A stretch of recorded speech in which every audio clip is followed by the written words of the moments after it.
Hi, skirt series டே 2 பார்க்கலாமா? இன்னைக்கு இந்த பேனல் கட் ஸ்கர்ட் எப்படி நம்ம கால்குலேட் பண்ணணுன்றத பார்க்க போறோம்.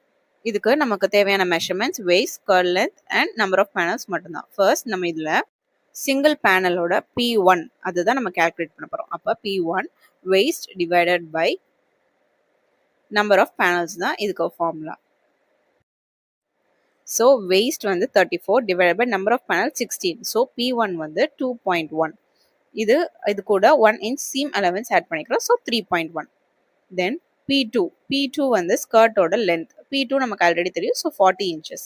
தென் P3 வந்துட்டு நம்ம ஸ்கர்ட்டோட இந்த வெளி பக்கத்தில் வர ஃபுல் டோட்டல் சர்க்கம்ஃபரன்ஸ் தான். ஸோ இந்த இமேஜில் பாருங்கள், இப்போ இந்த ரவுண்ட் இந்த ஒயிட் லைன் இருக்கு இல்லையா, அதுதான் அந்த ஃபுல் சர்க்கம்ஃபரன்ஸ்.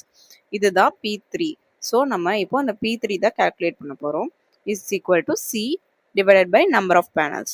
இப்போ இந்த C என்னன்னா அதுக்கு நம்ம ரேடியஸ் கண்டுபிடிக்கணும். ரேடியஸோட ஃபார்முலா நம்ம ஃபுல் சர்க்கிள்லேயே நம்ம ஒரு தடவை போட்டிருக்கோம். ஸோ அதில் செக் பண்ணி பார்த்துக்கோங்க. So radius 34 divided by 6.28 is 5.4. அது கூட 40 ஸ்கர்ட் லென்த் ஆட் பண்ணிக்கிறோம். ஸோ 45.4 inches தான் நமக்கு ரேடியஸ். இப்போ சர்க்கம்ஃபரன்ஸ் கண்டுபிடிக்க போகிறோம். Circumference is equal to 2 pi r. 2 pi r அப்போ 2 into 3.14 into r வந்து 45.4, which is equal to 285. So circumference 285. So P3 285 divided by 16, 17.8. அது கூட ஒரு 1 inch seam allowance. So 18.8 தான் நமக்கு P3. ஸோ இப்படி தான் நம்ம ஒரு பேனலை வந்து கால்குலேட் பண்ணணும். இந்த பேனல் ஸ்கர்ட்டோட ஃபேப்ரிக் கால்குலேஷன் நம்ம இன்னொரு வீடியோவில் பார்க்கலாம். தேங்க்யூ.